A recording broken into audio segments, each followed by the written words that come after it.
সুপ্রাকান্দি পঞ্চায়েতে উত্তেজনা। শিবভূমি জেলার সুপ্রাকান্দি পঞ্চায়েতে চরম উত্তেজনা। পঞ্চায়েত অফিসে বিক্ষোভ দেখিয়ে পঞ্চায়েতের সচিবকে অফিস থেকে বের করে দিলেন স্থানীয় জনগণ।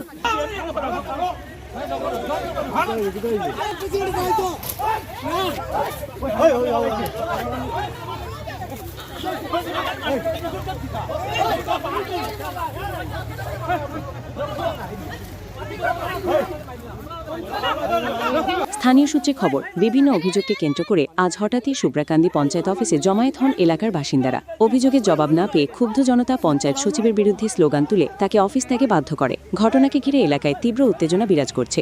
ঘটনার পর প্রশাসনের ভূমিকা নিয়ে প্রশ্ন উঠেছে। পরিস্থিতি নিয়ন্ত্রণে আনতে প্রশাসনের হস্তক্ষেপের দাবি জানিয়েছেন স্থানীয়রা। মনোজ কুমার দাস কাজকর্মে একদম অচল, কোনো কিছু আমার জিপিটা একদম কোনো কাজ করেনি। অনেক মাসের পর মাস ছুটি নিয়ে দিন কাটিয়েছে। এরপরে আমাদের পঞ্চায়েত মিনিস্টার আসার পরে আমরা পঞ্চায়েত মিনিস্টারের কাছে আমরা গিয়েছিলাম। যাওয়ার পরে পঞ্চায়েত মিনিস্টারে ওকে উইথড্র করে আমাদের বর্তমানে পল্লব ভট্টাচার্যকে দিয়েছে, আমি জয়েনিংও দিয়েছি। কিন্তু গতকালকে দেখি একটা অর্ডার বেরিয়েছে যে মনোজ কুমার দাস আবার আমার জিপিতে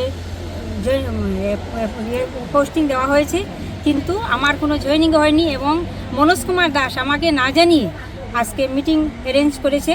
কিন্তু আমরা পঞ্চায়েত মিনিস্টারের অবমাননার জন্য, পঞ্চায়েত মিনিস্টার আমাদের সরকার, আমাদের সব কিছু, আমাদের পঞ্চায়েত মিনিস্টারের অবমাননার জন্য আমরা সব মেম্বাররা এবং আমাদের পাবলিক গ্রুপে রুষ্ট হয়েছে।